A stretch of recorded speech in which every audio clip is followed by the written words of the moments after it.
મારું નામ છે જાદવ પૂજા અને તમે જોઈ રહ્યા છો કચ્છ પાવી। કચ્છ મોરબી લોકસભા કોંગ્રેસના ઉમેદવાર નીતિશભાઈ લાલન ચૂંટણી પ્રચારથી છે મુન્દ્રા તાલુકાના વિવિધ ગામોમાં જતા તેમની સાથે સ્થાનિક આમ આદમી પાર્ટીના હોદ્દેદારો તથા કોંગ્રેસના અન્ય હોદ્દેદારો તેમની સાથે સહયોગ આપી રહ્યા છે। ઇન્ડિયા એલાયન્સના લોકસભા ઉમેદવાર નીતિશભાઈ લાલન, પૂર્વ ધારાસભ્ય વાલજીભાઈ દનીચા, આમ આદમી પાર્ટીના પશ્ચિમ કચ્છ જિલ્લા અધ્યક્ષ સંજયભાઈ બાપટ, કોંગ્રેસ જિલ્લા ઉપાધ્યક્ષ હાજી સલીમભાઈ જત, અનવરભાઈ ખત્રી, નવીનભાઈ ફફલ, મીઠુ મહેશ્વરી, આપ પશ્ચિમ કચ્છ જિલ્લા ઉપાધ્યક્ષ ગજેન્દ્રસિંહ જાડેજા, આપ મુન્દ્રા તાલુકા પ્રમુખ શ્રી વિજેન્દ્રસિંહ જાડેજા, ગજેન્દ્ર ચૌહાણ, સતીશભાઈ રાવલ, હરેસગર ગોસ્વામી, અર્ધમાન ગાદ, કોંગ્રેસ તાલુકા પંચાયત વિપક્ષ નેતા નવીનભાઈ ફફલ, કોંગ્રેસ મુન્દ્રા તાલુકા પ્રમુખ વિરમભાઈ સાખરા, અંજાર તાલુકા પંચાયત વિપક્ષ નેતા યુવરાજસિંહ જાડેજા, ભરતભાઈ પાતારિયા, ઇમરાનભાઈ જત, જાવેદ પઠાણ, હરેશભાઈ મોથારિયા, પ્રશાંત રાજકોર, મુન્દ્રા શહેર આપ પ્રમુખ ભરતભાઈ ધેડા દ્વારા જણાવાયું કે ખૂબ જ સારો પ્રતિસાદ મળ્યો છે। નમસ્કાર મિત્રો, હાલ દેશની અંદર એક લોકસભાની ચૂંટણીનો જે માહોલ બન્યો છે એવો જ માહોલ હવે કચ્છમાં પણ ક્યાંક ને ક્યાંક દેખાઈ રહ્યો છે। ખાસ કરીને કચ્છના મુન્દ્રા તાલુકાના જે ગામડાઓ છે જ્યાં કોંગ્રેસના આગેવાનો, આમ આદમી પાર્ટીના આગેવાનો જે પ્રચાર માટે જઈ રહ્યા છે અને જે ગામની અંદર એમને જે કહેવાય કે આવકાર મળી રહ્યો છે એ આવકાર કંઈક અલગ જ છે। આજ અમે ટોળા ગામની અંદર છીએ અને ટોળા ગામની અંદર આપ જોઈ શકો છો કે કેટલા યુવાનો એક ઉમળકે ભરીને રાહ જોઈ બેઠા હોય, જેમ ઉમેદવાર છે અમારા કોંગ્રેસના એ ક્યારે આવશે એવી રાહ જોઈને બેઠા હોય ત્યારે આપ જોઈ શકો છો આ ગામનું દ્રશ્ય, આ ગામનો માહોલ। ત્યારે મારી સાથે આ ગામના એક આગેવાન છે, ખાસ કરી સાહેબ આપનું નામ અને પરિચય આપો। મારું નામ જાડેજા ગજેન્દ્રસિંહ, હું આમ આદમી પાર્ટી પ્રમુખ છું, જિલ્લા પ્રમુખ છું અને આજ રોજ અમારે ત્યાં કોંગ્રેસના નીતિશભાઈ લાલન આવ્યા છે અને ગામનો એટલો ઉત્સાહ છે કે જેને કહીએ કે ભાજપને એક પણ વોટ નથી મળ્યો ને તો તમામ કોંગ્રેસ તરફી વોટ પડવાના છે। 560 વોટ છે, એમાંથી એક પણ વોટ ભાજપને નથી મળ્યો, એટલો ગામનો ઉત્સાહ છે અને ગામજનો અહીંયા ભેગા થયા છે। આજ ખાસ કરીને આપ ક્ષત્રિય સમાજમાંથી આવો છો અને હાલ ક્ષત્રિય સમાજનો જે રોષ છે પુરુષોત્તમ રૂપાલાના નિવેદનથી અને કાલે પણ આપ જોઈ શકો છો કે એક આપની જે સમિતિ, ક્ષત્રિય સમાજની સમિતિ, એક નામ પણ બહાર પાડ્યું છે કે વોટ ઇજ અસ્ત્ર અને મત ઇજ શસ્ત્ર। શું હકીકતમાં 2024માં સાબિત થશે? સાચી વાત છે તમારી કે મત જ અત્યારે લોકસભામાં મત છે એ શસ્ત્ર છે અને એના હિસાબે અમારા તમામ રાજપૂત સમાજો આજે ટોળાના સોગન ખાતા હતા, મા ભવાનીના સોગન ખાઈએ છીએ, ભાજપ જવાની છે બરાબર। તો ભાજપને સંપૂર્ણ રીતે એક પણ વોટ ટોળામાં મળવાનો નથી, દરેક સમાજ અમારી સાથે છે। અત્યારે જોઈ રહ્યા છો કે અત્યારે માહોલ કંઈક અલગ છે અને ખાસ કરીને ક્ષત્રિય સમાજ જે એમના વિશે પુરુષોત્તમ રૂપાલાએ જે શબ્દોમાં વાકેફ ન કરી એવી બયા ટિપ્પણી કરી, પરંતુ ક્ષત્રિય સમાજમાં પણ ભારે રોષ છે। હવે જોવાનું તે રહ્યું કે આવનારો સમય એટલે 7 તારીખને જ્યારે વોટિંગનો સમય હશે અને જ્યારે જૂનમાં જ્યારે સરકાર બનશે ત્યારે અહીંથી ક્યાંક પેટી ખુલશે ત્યારે કોણ ભાજપ સાથે રહે છે અને કોણ કોંગ્રેસ સાથે રહે છે આવનારો સમય બતાવે। ત્યારે મારી સાથે એક આગેવાન છે, ખાસ કરીને સાહેબ આપનું નામ અને પરિચય આપો। મારું નામ મનોજસિંહ જાડેજા અને ઉર્ફે બટુકસિંહ, હું નરેન્દ્ર મોદી મંચનો ઉપપ્રમુખ હતો મુન્દ્રા તાલુકાનો। અચ્છા, આપ ભાજપ સાથે જોડાયેલા હતા? હા, ભાજપ સાથે। તો મેં રાજીનામું દઈ દીધું। ક્યારે રાજીનામું ક્યારે આપ્યું છે? રાજીનામું એટલે મેં ગયો જ નથી, રાજીનામું દેવા નથી ગયો હજી, પણ હું ભાજપને તિરસ્કાર કરું છું અને અમારી ક્ષત્રિય સમાજ પણ તિરસ્કાર કરે છે અને ભાજપને અમે હારાવશું। પણ ભાજપ તો એમ કહે છે કે પુરુષોત્તમ રૂપાલાએ બે વાર માફી માંગી છે, અમિત શાહે પણ એમ નિવેદન આપ્યું કે 2 વાર માફી માંગી છે, તો ક્ષત્રિય સમાજ માફ કેમ નથી કરતો એમ કહે છે? માફ એ કોમ બીજી કોમોને માફ કરવા તો આવડતું હશે, પણ આ ટિપ્પણીમાં અમને માફ કરતા ના આવડે, ડોકું કાપી નાખીએ, અમને ઘા લાગે ને છરીનો તો અમે મટી જાય, છરીનો ઘા અમને વાગે મટી જાય, પણ આ ટિપ્પણીનો ઘા અમને જિંદગી નહીં પણ અમારું ભવિષ્ય પાછલી પેઢી નહીં મટી શકે એમને, એવો ઘા અમને કર્યો છે એમને। શું લાગે છે આ ગામની અંદર વોટિંગ ક્ષત્રિય સમાજ દ્વારા? વોટિંગ ક્ષત્રિય સમાજ પ્રમાણે અમે એમ કહીએ છીએ કે અમારે 18 વેણ છે અત્યારે ગામમાં, એ 18 વેણમાંથી અમે એક પણ વોટ ભાજપને નહીં દઈએ, એક પણ વોટ નહીં જાય એ મારી ખાતરી આપું છું હું। અથવા મહારાજ છે, માતંગ છે, મહેશ્વરી છે, રબારી છે અથવા બીજા પણ દાતણિયા છે, સથવારા છે, એમના તરફથી પણ અમને ક્ષત્રિયો પાછળ જ વોટિંગ કરશે।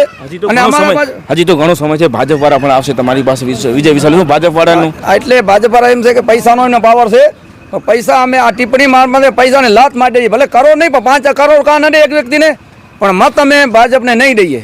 આપ જોઈ શકો છો આ છે ક્ષત્રિય સમાજના આગેવાનો કે સ્વાભિમાની અને સન્માનની જ્યારે લડાઈ આવે ત્યારે હંમેશા તે સ્વાભિમાન અને સન્માન સાથે રહી અને ગમે તે પક્ષ સાથે જોડાય. આપ જોઈ શકો છો હાલ તે ભાજપ સાથે જોડાય છે, પરંતુ જ્યારે સમાજનું નામ આવે, સમાજ માટે જ્યારે ઊભું રહેવું પડે ત્યારે સમાજ પડખે ઊભા છે. પરંતુ ઘણા એવા નેતાઓ પણ છે આ ક્ષત્રિય સમાજના કે જે ભાજપ સાથે પણ જોડાયેલ છે, પરંતુ આવનારો સમય નક્કી કરશે કે કેની સાથે રહું. કારણ કે અત્યારે ચૂંટણીનો માહોલ બન્યો છે, લોકો વોટિંગમાં માટે જે માર્ગદર્શન આપી રહ્યા છે. ખાસ કરીને આ રૂપાંતર જ્યારે શક્તિ પ્રદર્શન થતું હોય, આ રૂપાંતર શું વોટિંગમાં થશે કે નથી એ તો આવનારો સમય બતાવશે.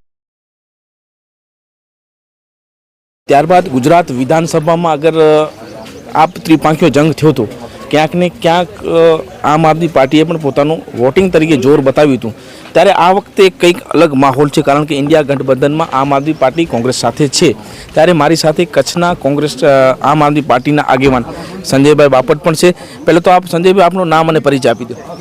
મારું નામ સંજય બાપટ છે. હું આમ આદમી પાર્ટી પશ્ચિમ કચ્છ જિલ્લા પ્રેસિડેન્ટ છું અને મુન્દ્રા મારું રહેવાનું છે. સંજયભાઈ, ખાસ કરીને આગલી વખતે જ્યારે વિધાનસભાની ચૂંટણી થઈ ત્યારે સૌથી વધારે લીડથી આપ 48,000 લીડ ભાજપને મુન્દ્રા માંડીમાંથી મળી. ક્યાંક ને ક્યાંક શ્રેય તમને જાય છે, પરંતુ હવે કોંગ્રેસની સાથે રહીને જ્યારે પ્રચાર કરતા હો, ગામડે ગામડે જતા હો, તો ક્યાંક લોકો તમને પૂછતા નથી કે આવતી વખતે તમે આમ આદમી પાર્ટીના મત માંગતા? હા, ચોક્કસથી પૂછાય કરે છે અને અમને પણ પોતાને પણ એક અનુભવ થયેલો છે કે જે તે વખતે આમ આદમી પાર્ટી દ્વારા અમે અમારા જે વિધાનસભામાં ઊભા રાખેલા ઉમેદવાર એમાં ક્યાંક ને ક્યાંક કોંગ્રેસના મતો તૂટ્યા છે. પરંતુ આ વખતે જે આ લોકશાહી બચાવવાની મુવમેન્ટ છે, જે સંવિધાન બચાવવાની મુવમેન્ટ છે, એની અંદર જ્યારે ઉપરના અમારું નેતૃત્વએ જે નિર્ણય લીધો છે અને ઇન્ડિયા ગઠબંધન ઇન્ડિયા એલાયન્સથી જોડાયા છીએ, ત્યારે ખૂબ આનંદ પણ થાય છે. કારણ કે આ વખતે મત તૂટવાના નથી. આમ આદમી પાર્ટી અને કોંગ્રેસના બંનેના મત રહેશે અને ભાજપના જે મતો છે એ અમે કોંગ્રેસ અને આમ આદમી પાર્ટી તોડી અને આ વખતે અમારા ઉમેદવાર જે નીતેશભાઈ માતંગ છે લાલણ, એને જીતાડવા જઈ રહ્યા છે. સંજયભાઈ, ખાસ કરીને ગુજરાતની અંદર 2 સીટ આપને આપવામાં આવી છે, એમાં ખાસ કરીને ચૈતર વસાવા ભરૂચની અંદર એવી ફાઇટ આપી રહ્યા છે. એક તરફ સતત 5 ટર્મથી રહેલા સાંસદ એની સામે એક સારી ટક્કર આપી રહ્યા છે, પણ ક્યાંક ને ક્યાંક એમનાથી પણ અન્યાય થાય છે. સામે સરકારના આપ જોવો છો કે એમની ઉપર પણ કેસ થયો, એમને પણ જેલ જવું પડ્યું. તો કેમ અત્યારનું આ રાજકારણ કેમ એવું થઈ ગયું છે કે તમે સરકાર સામે બોલો તો તમને જેલ નાખવામાં, જેમ આપના અરવિંદ કેજરીવાલ એમને પણ જેલમાં નાખવામાં આવે, તો આ રાજકારણ ક્યાં સુધી? મેં અગાઉ તમને જણાવ્યું કે જેમ આપણે લોકશાહી બચાવવા અને સંવિધાન બચાવવા માટેની આ લડાઈ છે ને, એ લડાઈ માટે જ્યારે ઇન્ડિયા એલાયન્સ ઇન્ડિયા ગઠબંધન ભેગું થયું છે, એનું મુખ્ય કારણ જ આ છે.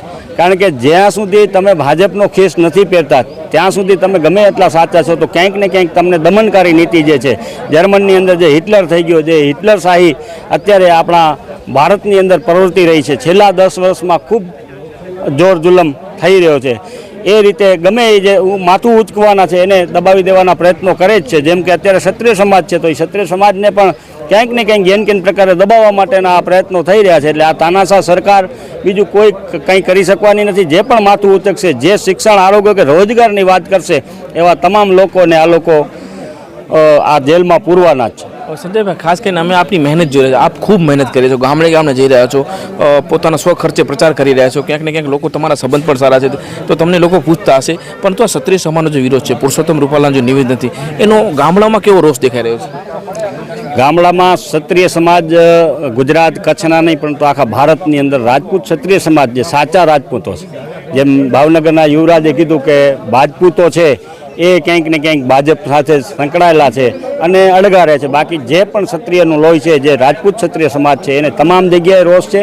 અને જેને આપણે બા અને બાપુ તરીકે બોલાવતા આવ્યા છીએ, કોઈ પણ દબાણ વગર આપણે એને વર્ષોથી બા અને બાપુ કહેતા આવીએ, એવા સમાજ સાથે જ્યારે આ ઘટના બની છે, ત્યારે માત્ર ક્ષત્રિય સમાજ નહીં પરંતુ 18 વર્ણ આ રાજપૂત ક્ષત્રિય સમાજ સાથે રહેલો છે અને તમામ લોકો અત્યારે વિરોધ કરી રહ્યા છે. આ ગામમાં આપણે આવ્યા ત્યારે પણ આપણે બારે એના બોયકટના રૂપાલાના ફોટા આપણે જોયા છે, પરંતુ હવે આ રૂપાલાથી હટી અને ભાજપ ને ડાયરેક્ટ મોદી સામેની લડાઈ સમાજની અને 18 વર્ણની થઈ રહી છે અત્યારે.